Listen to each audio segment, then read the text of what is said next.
semoga kalian semua dalam kondisi yang luar biasa. Oke, kakak harap kita bisa segera berkumpul bersama ya. Dan kalian gak boleh bosen doa supaya kita bisa berkumpul kembali.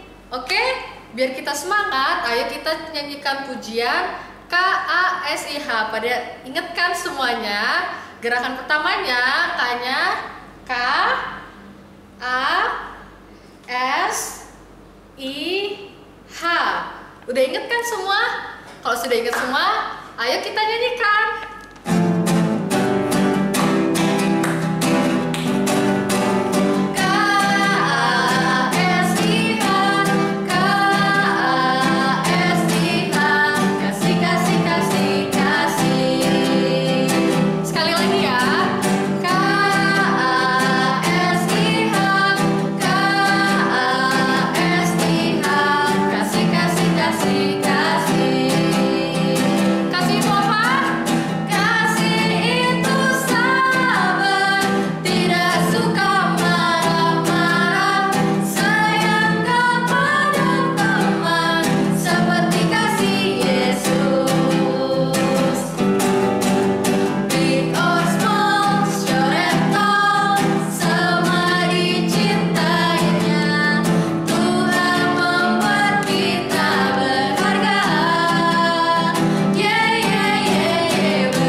Semuanya, kalau udah semangat, ayo sekarang kita lipat tangannya, tutup matanya, kita mau berdoa ya.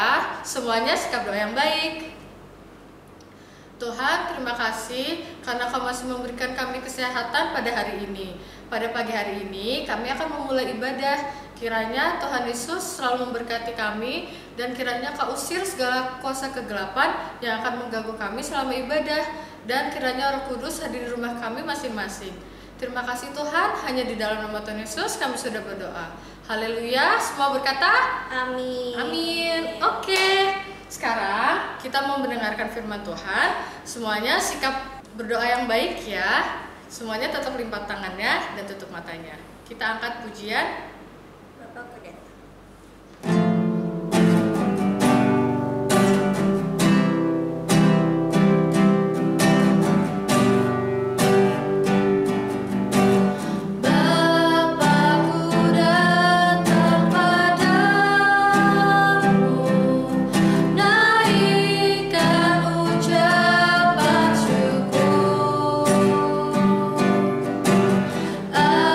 atas kasih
adik-adik semua, sebelum kita membaca kebenaran firman dan mendengarkan firman Tuhan, mari kita berdoa bersama-sama. Tuhan Yesus, selamat pagi. Terima kasih Tuhan atas penyertaan Tuhan sepanjang malam hingga pagi hari ini, sehingga pagi ini kami bisa berkumpul bersama-sama mendengarkan kebenaran firman-Mu. Tuhan, tolong beri kami hati agar kami bisa mendengarkan firman Tuhan ini dengan sungguh-sungguh dan kami bisa melaksanakan apa yang Tuhan kehendaki dalam kehidupan kami. Tuhan, ampunilah segala dosa dan kesalahan kami, sehingga kami bisa tenang Tuhan untuk mendengarkan firman-Mu pagi hari ini. Terima kasih Tuhan, di dalam nama Tuhan Yesus Kristus kami berdoa dan mengucap syukur. Amin. Adik-adik, sebelum kita mendengarkan firman pagi ini, mari kita buka Alkitab kita yang terambil di dalam 1 Petrus pasal 2 ayat 11 dan 12. Mari kita baca bersama-sama. Peringatan untuk hidup sebagai hamba Allah. Saudara-saudaraku yang kekasih, aku menasihati kamu supaya sebagai pendatang dan perantau, kamu menjauhkan diri dari keinginan-keinginan daging yang berjuang melawan jiwa. Milikilah cara hidup yang baik di tengah-tengah bangsa-bangsa bukan Yahudi, supaya apabila mereka memfitnah kamu sebagai orang durjana, mereka dapat melihatnya dari perbuatan-perbuatanmu yang baik dan memuliakan Allah pada hari Ia melawan mereka.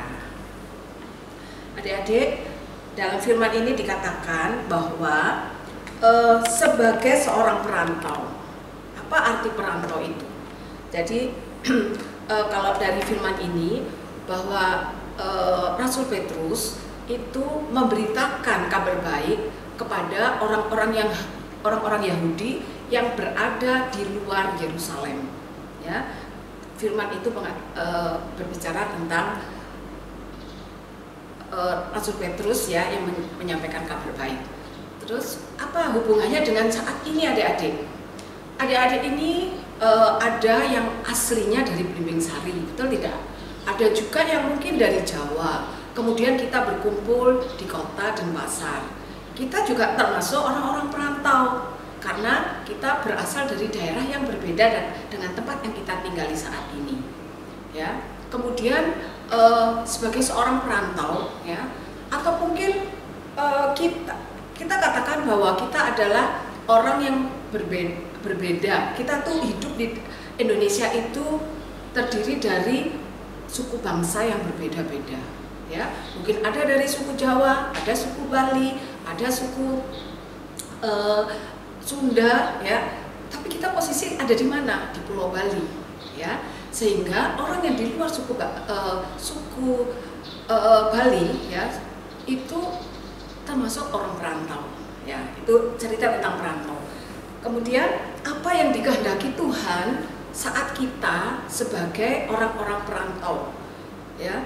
Tuhan ternyata menghendaki bahwa kita harus hidup sebagai terang dimanapun kita berada. Ya, dikatakan di sini bahwa Petrus mengatakan kamu menjauhkan diri dari keinginan-keinginan daging yang berjuang melawan jiwa.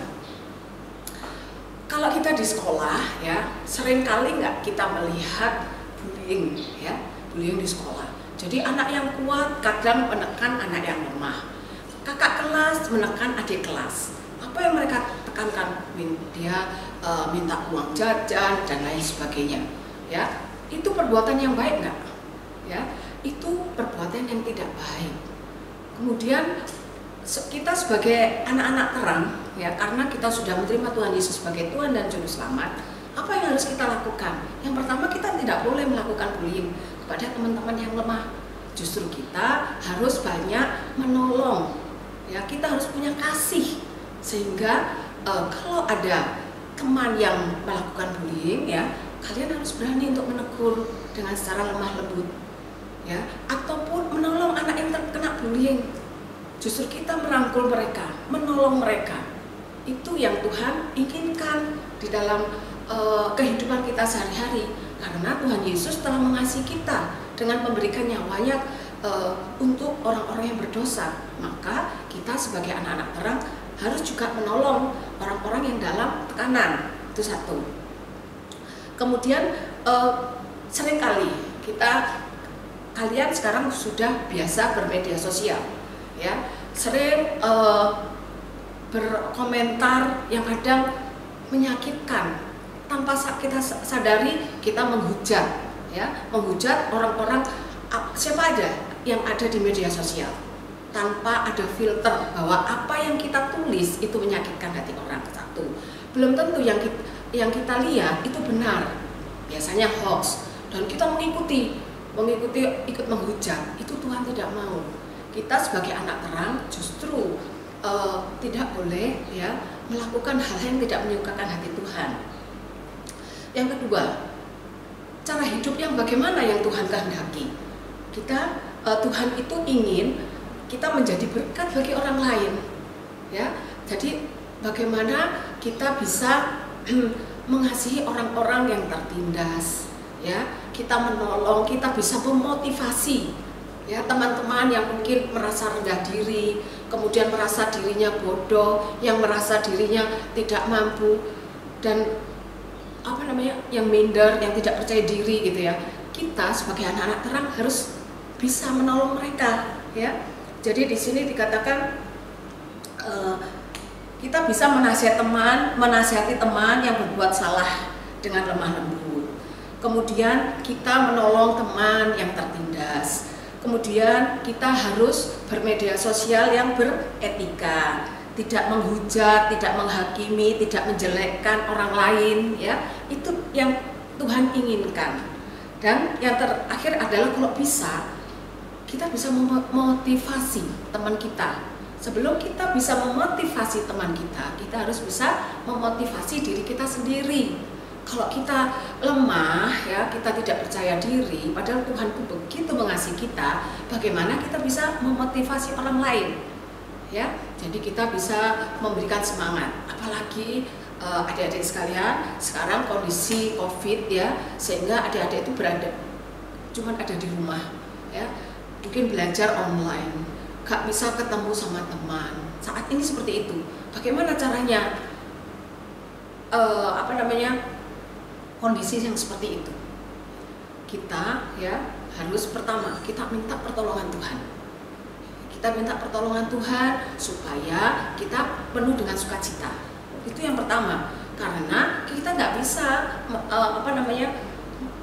berusaha dengan usaha kita sendiri tanpa pertolongan Tuhan. Ya, itu satu. Yang kedua, mungkin di antara keluarga adik-adik ini, apakah orang tua, saudara, ada yang terpapar COVID misalnya, jangan putus asa, beri semangat semua, berdoa, Tuhan Yesus akan menolong, ya, akan menolong kita semua untuk melewati ini semua. Karena Tuhan tidak pernah berjanji bahwa kita itu tidak melewati jalan yang bergelombang, yang tidak ada masalah, tapi Tuhan berjanji akan memberi kita kekuatan, ya. Serahkan semua dalam tangan Tuhan, karena Tuhan begitu mengasihi kita. Itu yang dikatakan di dalam firman ini. Kemudian di ayat 12 perhatikan bahwa milikilah cara hidup yang baik di tengah-tengah bangsa-bangsa bukan Yahudi, supaya apabila mereka memfitnah kamu sebagai orang durjana, mereka dapat melihatnya dari perbuatan-perbuatanmu. Ya, kita kadang, ya, sering dihujat dengan keyakinan kita dari luar. Tapi kalau hidup kita tuh penuh dengan kasih, kita tidak membalas kejahatan dengan kejahatan, kita suka menolong. Akhirnya orang yang akan memfitnah kita itu melihat kenyataan, loh, orang yang dihina, dihujat, yang katanya begini-begini, kok ternyata orangnya baik. Nah, jadi kita hidup di dunia ini harus menjadi saksinya Kristus melalui sikap hidup kita, ya. Sikap hidup kita menunjukkan bahwa kita itu bisa menjadi terang dunia, ya. Terus memiliki cara hidup yang baik dan menjadi berkat bagi orang lain.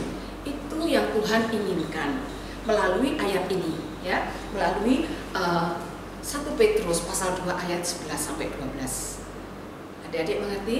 Jelas ya bahwa sebagai orang perantau, sebagai orang yang hidup di negara dengan berbagai suku, berbagai ras, berbagai agama, kita harus bisa hidup menjadi terang dunia. Ya, itu yang pertama. Terus yang kedua, kita harus mempunyai cara hidup ya yang bisa menjadi berkat untuk orang-orang di sekitar kita. Jadi kalau kalian akan menolong, jangan lihat dulu ini agamanya apa ya, ini suku apa ya. Jangan, lakukanlah itu. Karena Tuhan itu mengasihi sesama. Bahwa ras apa, suku apa, agama apa, itu semua ciptaan Tuhan. Ya, jadi kita tidak boleh memilih-milih ciptaan Tuhan. Kita harus mengasihi semua ciptaan Tuhan. Jadi yang terdapat di dalam ayat hafalan ini ya, di dalam Matius 22 ayat 39. Ada yang hafal? Ada yang tahu? Mungkin ada ya yang tahu ya, pernah kita sering membaca ini, yaitu dan hukum yang kedua yang sama dengan itu ialah kasihilah sesamamu manusia seperti dirimu sendiri. Jadi adik-adik, dengan orang yang beragama lain, orang yang bersuku lain dengan adik-adik, itu harus tetap mengasihi mereka seperti adik-adik mengasihi diri kita sendiri. Ya, mengasihi diri adik-adik sendiri. Itulah yang Tuhan Yesus mau di dalam kehidupan kita sebagai anak-anak terang. Oke? Itulah firman hari ini, supaya adik-adik menjadi apa? Menjadi anak terang, menjadi terang dunia ya. Terang dunia itu bukan seluruh dunia, itu bagus. Terang dunia itu mungkin di dalam keluarga aja dulu, di dalam lingkungan ini dulu, di dalam lingkungan sekolah dulu, di dalam lingkungan gereja dulu. Ya, baru itu nanti menyebar. Ya, kemudian memiliki cara hidup yang baik dan menjadi berkat bagi orang lain. Oke, itulah firman hari ini. Semoga adik-adik bisa menjadi pelaku firman ini. Oke, kita tadi sudah mendengarkan firman Tuhan. Jadi hari ini kita belajar kalau kita harus selalu berteman sama siapa saja dan gak suka gangguin teman. Bener kan Kak Naul? Bener. Jadi sekarang kita mau persembahan, kita angkat pujian burung pipit.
Sekarang mau selesai ibadah sekolah minggunya, jangan sampai firman yang sudah disampaikan sama Kak Juang tadi itu dilupain, terus kita malah suka gangguin teman ataupun suka gangguin saudara sendiri, sukain gangguin mamanya lagi kerja. Jangan sampai kayak gitu ya, kita harus saling menghormati satu sama lain.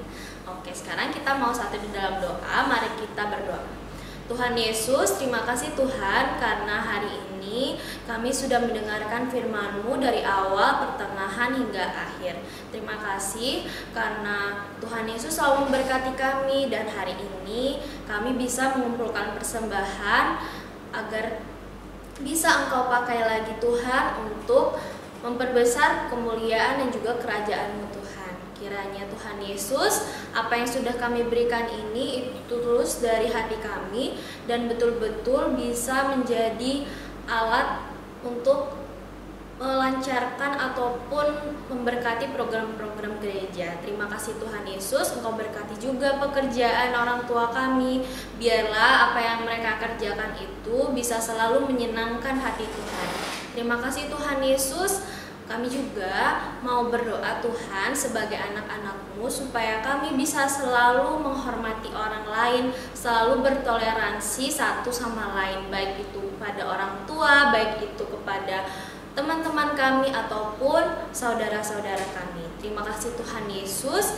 Inilah kami Tuhan, sebentar lagi kami mau selesai ibadah ini, kami mau lanjut ke kegiatan kami yang mau kami lakukan, baik itu bermain ataupun belajar. Engkau berkati supaya apapun yang kami lakukan itu seturut dengan kehendak-Mu. Terima kasih Tuhan Yesus. Inilah doa dan ucapan syukur kami. Kami berdoa hanya di dalam nama Tuhan Yesus yang menjadi Tuhan dan Juru Selamat kami yang hidup.